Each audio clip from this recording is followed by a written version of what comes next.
U.S. President Joe Biden pressed for a ceasefire to the 9-month-long war in Gaza in talks with Israel's Prime Minister Benjamin Netanyahu, with Vice President Kamala Harris due to meet the Israeli leader later in the day.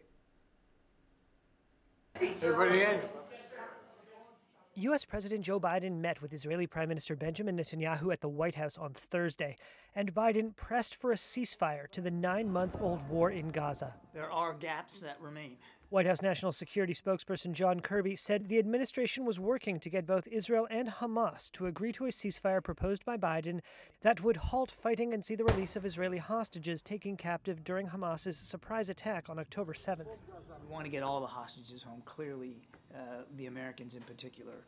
And that's why this deal is so important, Peter. And we are close.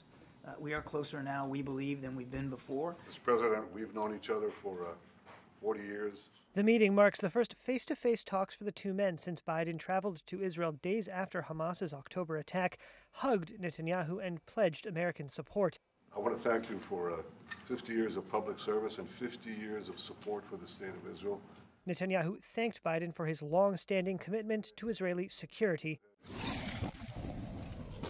But relations between the two leaders have been strained for months over Israel's Gaza offensive, in which more than 39,000 people have been killed, according to health officials in Gaza.